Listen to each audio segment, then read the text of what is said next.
अगर मैं आपसे कहूँ कि एक ऐसा मौका है जिसमें आप अपनी तकदीर बदल सकते हैं, अपने गुनाहों की बख्शिश हासिल कर सकते हैं, अपनी दुआओं को कबूल करवा सकते हैं और अपनी नमाज़ों को वक्त पर अदा करने की आदत डाल सकते हैं, तो क्या आप इसे ज़ाया करेंगे? यकीनन बिल्कुल भी नहीं। ये वो महीना है जो रमज़ान की खुशबू लेकर आता है, जिसमें नबी करीम सल्लल्लाहु अलैहि वसल्लम सबसे ज़्यादा रोज़े रखते थे। और ऐसा महीना जिसमें आप तहज्जुद आसानी से पढ़ सकते हैं। ये है शाबान का महीना, बरकतों, मग़फ़िरत और इबादत की तैयारी का महीना। पता है, माह शाबान का चाँद तुलू होते ही रमज़ान की खुशबू आने लगती है। दिल में खुशी के जज्बात उमड़ आते हैं। ये एक मुअज़्ज़ज़ मेहमान की आमद है, जो सब के लिए रहमतों, बरकतों और सआदतों के ख़ज़ाने लेकर आता है। इमाम जाफ़र सादिक अलैहिस्सलाम से रिवायत है कि जब भी शाबान का चाँद नज़र आता तो रसूल अकरम सल्लल्लाहु अलैहि वसल्लम मनादी को हुक्म देते थे कि मदीना में ऐलान करें, ए अहले मदीना, मैं पैगंबर खुदा की जानिब से ये पैगाम दे रहा हूँ। आप सल्लल्लाहु अलैहि वसल्लम फरमाते हैं कि आगाह हो जाओ, शाबान मेरा महीना है, बस खुदा उस शख्स पर रहमत नाजिल फरमाए जो इस महीने में मेरी मदद करे, यानी इस महीने में रोज़ा रखे। हज़रत मोहम्मद मुस्तफ़ा सल्लल्लाहु अलैहि वसल्लम फरमाते हैं, इस महीने को शाबान इसलिए कहा जाता है कि इसमें रोज़ा रखने वाले के लिए बहुत सी भलाइयाँ शाखों की तरह फूटती हैं, यहाँ तक कि वो जन्नत में जा पहुँचता है। ज़रा सोचें, कितनी रहमतों, बरकतों और भलाइयों वाला महीना है, और इस महीने में तहज्जुद जैसी अजीम इबादत कितनी बड़ी फजीलत रखती है। जान लो, ये तहज्जुद पढ़ना खाली हाथ नहीं जाएगा। ये वो सजदे हैं जहाँ से आप अपनी मुरादें पालेंगे। शाबान का महीना खैर बरकत, रहमत और मग़फ़िरत की खुशबू लिए आता है। ये वो मुबारक वक्त है कि रमज़ान की तैयारी के लिए सबसे बेहतरीन मौका फराहम करता है। आप जानते हैं कि नबी करीम सल्लल्लाहु अलैहि वसल्लम इस महीने में कसरत से रोज़े रखते थे और इसकी बड़ी फजीलत बयान फरमाते थे। इसीलिए शाबान के रोज़े न सिर्फ़ हमारे लिए बाइस अजर सवाब हैं, बल्कि ये हमारे जिस्म, रूह और आदात को रमज़ान के लिए भी तैयार करते हैं। शाबान के रोज़े और तहज्जुद की आसानी। जब आप शाबान में रोज़ा रखने के लिए सहरी के वक्त जागते हैं तो ये बेहतरीन मौका होता है कि आप नमाज तहज्जुद भी अदा करें।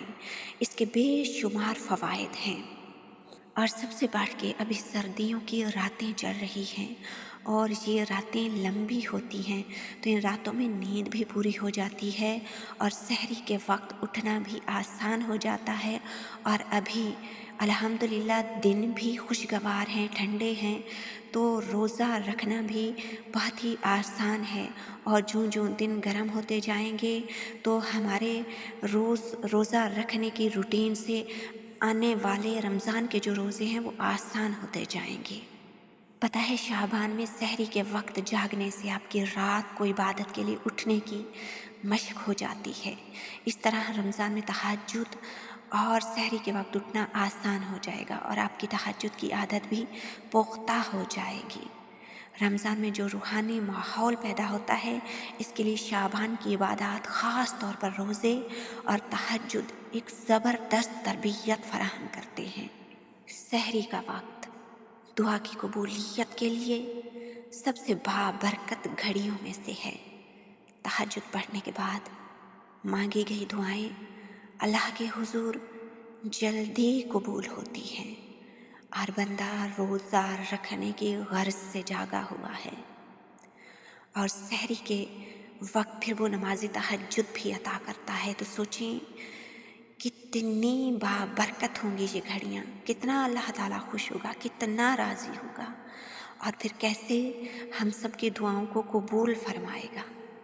नबी करीम सल्लल्लाहु अलैहि वसल्लम ने फरमाया, सहरी खाया करो क्योंकि सहरी में बरकत है। जब आप सहरी के वक्त जागें और तहज्जुद पढ़ें तो सहरी खाने में भी बरकत शामिल हो जाएगी और तहज्जुद की फजीलत तो और भी बढ़ जाएगी। तहज्जुद गुजार वो खुश नसीब होते हैं जो दूसरों से आगे निकल जाते हैं। उसका सबसे खूबसूरत तरीका यही है कि शाबान में सहरी के वक्त उठने को तहज्जुद के साथ जोड़ दिया जाए।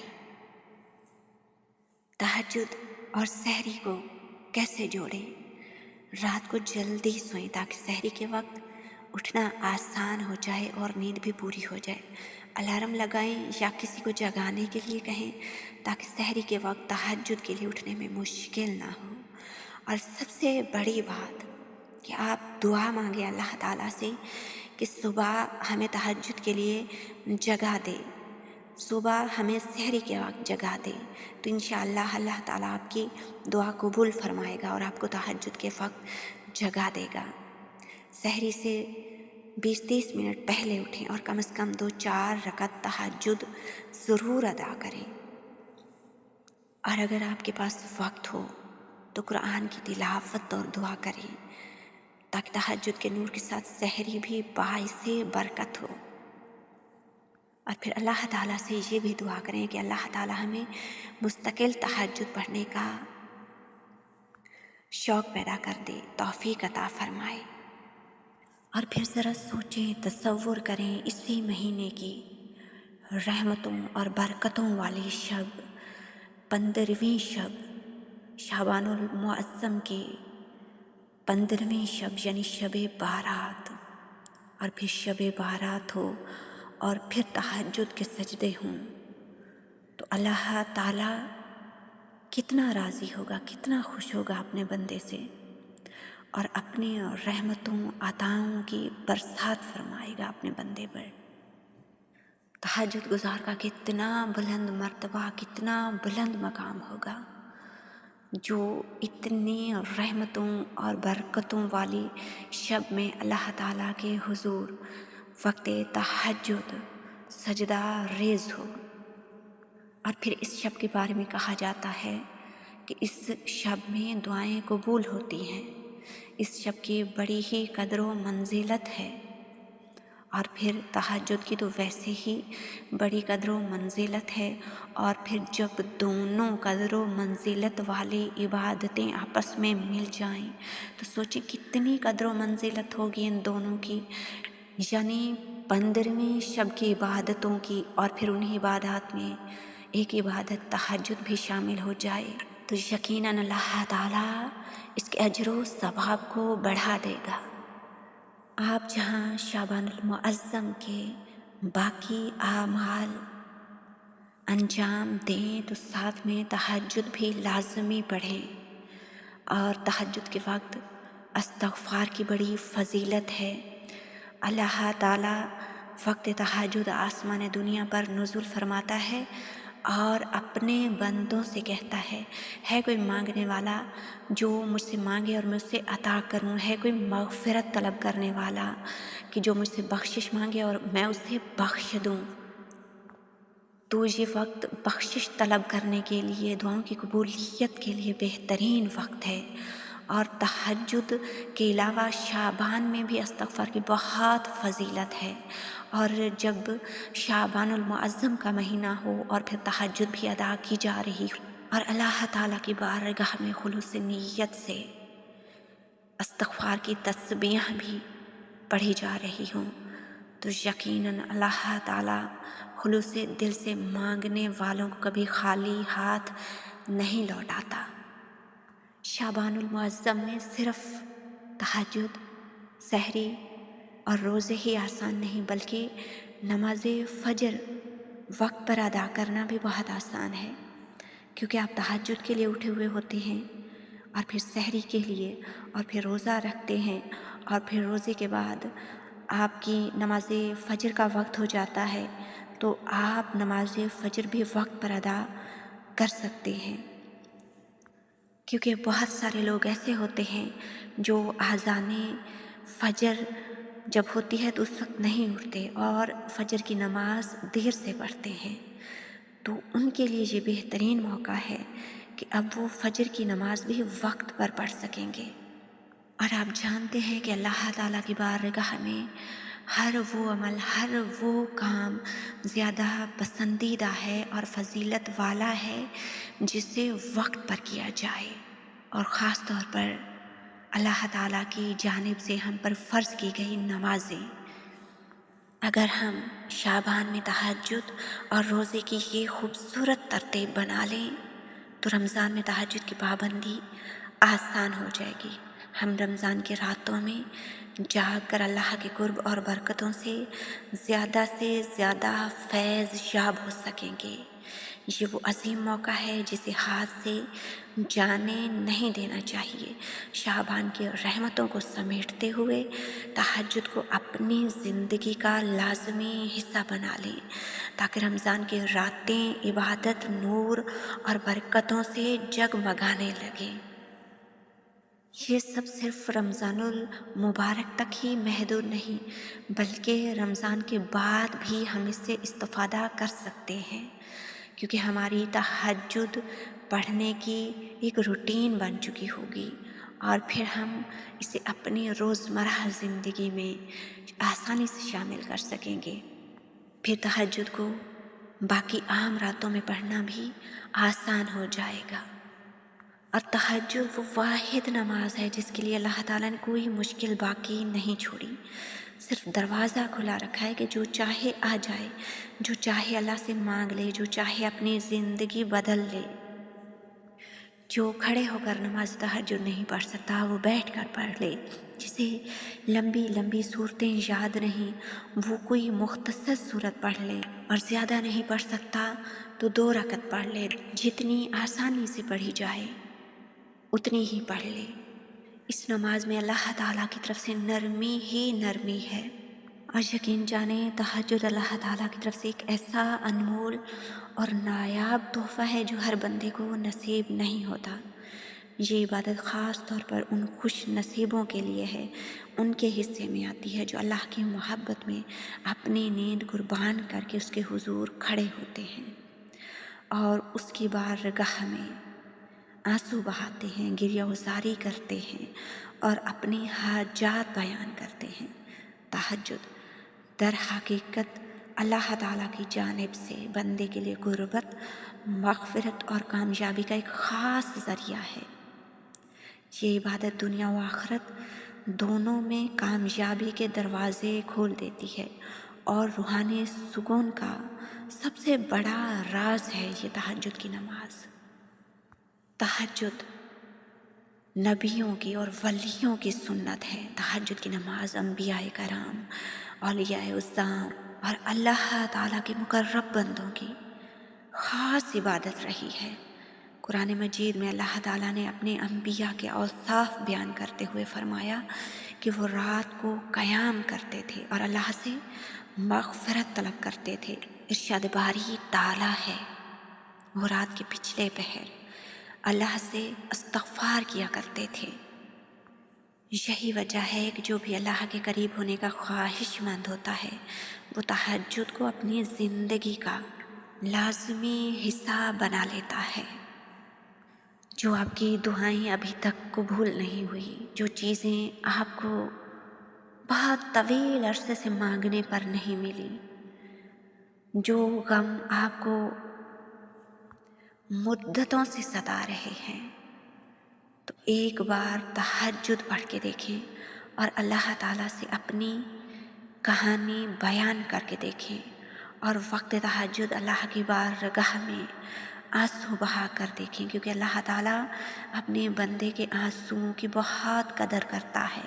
اور پھر آپ دیکھیں گے کہ اللہ تعالیٰ آپ کے لیے قبولیت کے دروازے کیسے کیسے کھولتا ہے اور کیسے کیسے اپنی خاص رحمتیں آپ پر برساتا ہے، آپ کی مشکلات کو کیسے آسان کرتا ہے اور آپ کی دعاؤں پر کیسے اپنا خاص سکون فرماتا ہے۔ اور آپ جانتے ہی ہیں کہ جب اللہ تعالیٰ کن فرماتا ہے تو ہونے میں ذرا سی بھی دیر نہیں لگتی، وہ چیزیں وہ کام جو آپ کو ناممکن نظر آ رہے ہیں، تہجد کی برکتوں سے وہ ممکن ہو جاتے ہیں۔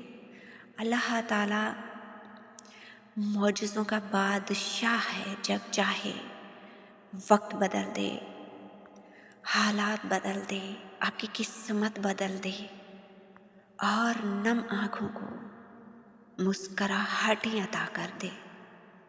کتنی دیر لگتی ہے؟ ذرا سی بھی دیر نہیں لگتی۔ جب وہ آپ کو نیند کی میٹھی وادیوں سے اٹھا کر تہجد تک لے آئے تو اسے معمولی مت سمجھنا، بس جان لینا کہ اس نے تمہیں اپنی بارگاہ عظیم میں بہت ہی خاص کر لیا ہے، چن لیا ہے، منتخب کر لیا ہے۔ یہ اس کی محبت کی ایک جھلک ہے کہ اس نے تمہیں رات کی تنہائی میں اپنے قریب بلا لیا ہے۔ جس رب نے تمہیں تہجد کی توفیق دی ہے، یقین رکھو وہ تمہاری دعاؤں کو بھی قبولیت کی منزل تک پہنچائے گا، ضرور پہنچائے گا انشاءاللہ۔ یہ تہجد کوئی عام عبادت نہیں، یہ رب کا بلاوا ہے۔ کتنے ہی لوگ جاگ رہے ہوتے ہیں، کتنے ہی لوگ خواب غفلت میں ہوتے ہیں، سو رہے ہوتے ہیں، لیکن کچھ خاص بندے چاہے وہ جتنی بھی گہری نیند میں کیوں نہ ہوں، جب اللہ انہیں چن لیتا ہے تو وہ تہجد کے سجدوں میں اپنے رب کو پا لیتے ہیں۔ اللہ تعالیٰ ان کے نصیب میں تہجد لکھ دیتا ہے، تہجد کے سجدے لکھ دیتا ہے۔ یہ بلاوا فقط بلاوا نہیں، یہ بلاوا معجزوں کی پہلی سیڑھی ہے۔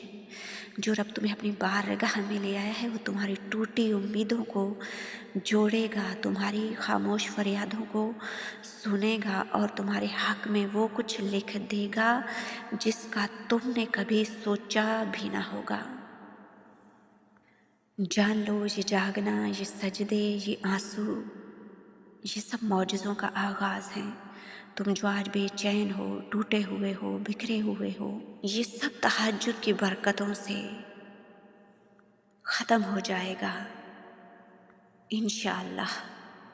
دعا ہے پاک پروردگار سے کہ وہ ہم سب کو تہجد کا خاص اہتمام کرنے کی توفیق عطا فرمائے اور ہماری دعاؤں کو اپنی بارگاہ عظیم میں قبول فرمائے، ہماری ٹوٹی پھوٹی عبادتوں کو اپنی بارگاہ میں قبول فرمائے اور ہمارے ان گناہوں کو خاص طور پر بخش دے جو ہماری دعاؤں کی قبولیت میں رکاوٹ کا سبب بنتے ہیں۔ آمین یا رب العالمین۔